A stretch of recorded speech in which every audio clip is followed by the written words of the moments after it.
Assalamualaikum warahmatullahi wabarakatuh. Kembali lagi di kuliah online Matematika Dasar Teknik. Di video kali ini saya akan membahas tentang statistik. Bahasan yang akan kita bahas di video tentang statistik ini yaitu arrangement of data, kemudian ada histogram, kita akan belajar juga tentang measure of central tendency, dan yang terakhir adalah normal distribute.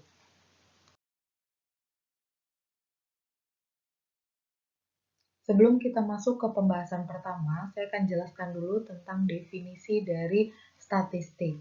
Statistik itu adalah suatu kumpulan data, baik data kualitatif ataupun kuantitatif. Selain itu, kumpulan data itu biasanya didapat dari hasil olahan pengamatan. Disajikan bisa dalam bentuk grafik ataupun tabel. Kemudian, statistik ini juga merupakan besaran atau variabel.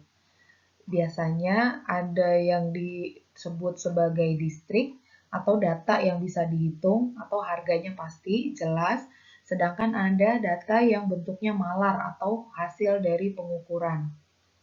Kemudian, statistik ini juga bisa kita gunakan untuk penyelesaian data. Penyelesaian data ini bisa kita proses atau kita olah dengan cara penyusunan data, bisa juga kita sajikan dalam bentuk diagram teli atau turus, bisa juga dengan pembulatan data, terus pengelompokan data dengan batas kelas, ada juga dengan pengelompokan data malar atau ukuran tendensial sentral, kemudian bisa dengan dispersi, kemudian bisa juga dengan histogram, dan yang terakhir adalah range. Kita masuk ke arrangement of data atau data rata-rata.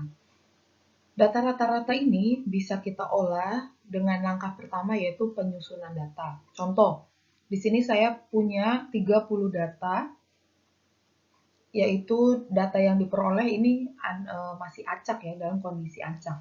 Maka langkah yang bisa kita lakukan pertama adalah menyusunnya. Disusun dari yang nilai paling rendah ke nilai yang paling tinggi.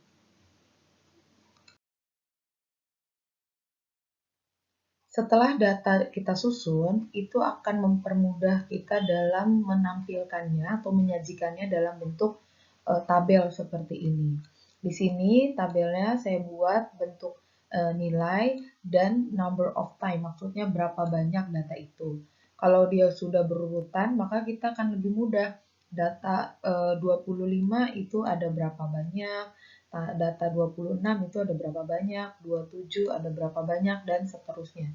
Karena dia sudah berurutan, jadi kita lebih tahu berapa kuantiti dari masing-masing data tersebut.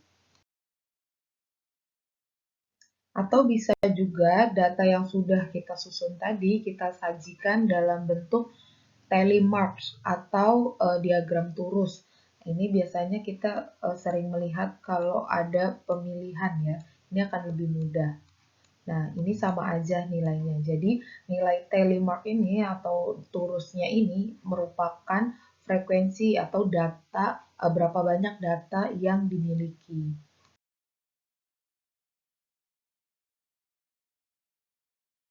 Selanjutnya adalah pengelompokan data. Sebagai contoh, di sini saya punya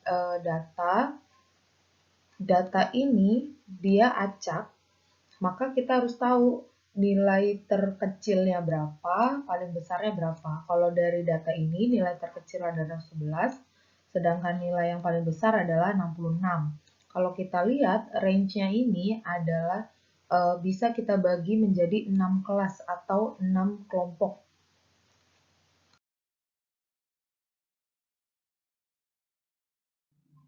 Setelah dibagi menjadi 6, maka kita akan peroleh kelas-kelasnya masing-masing. Di sini ada 6 kelas. Yang pertama nilai 10 sampai 19, kemudian ada 20 sampai 29, 30 sampai 39, 40 sampai 49, 50 sampai 59, dan 60 sampai 70. Nah, kelas ini, pengelompokan ini, kita bisa lihat nilai frekuensinya, ini ada di sebelah kanan. Ini hasil dari pengelompokannya.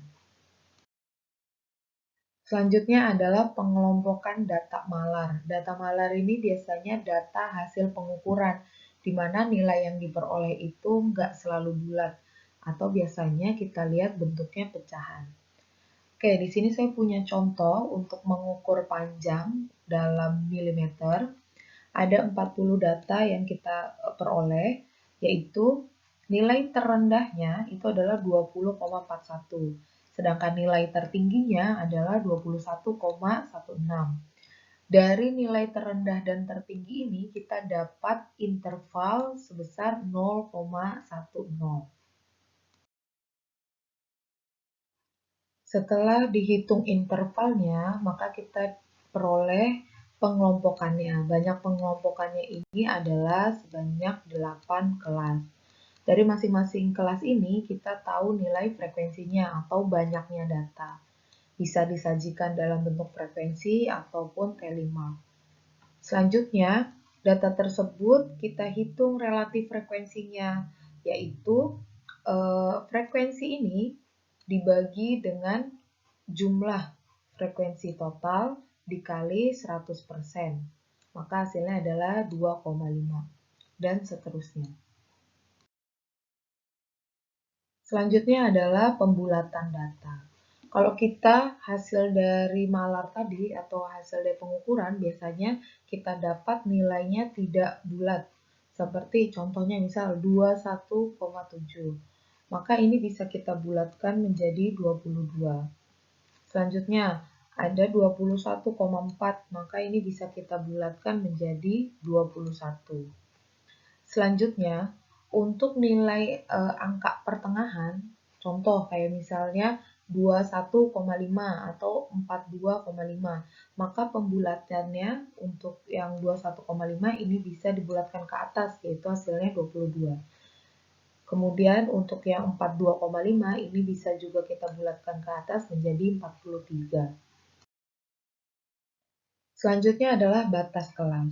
Untuk batas kelas ini yaitu nilai 0,05 yang berada di bawah limit bawahnya dan 0,05 di atas limit atasnya.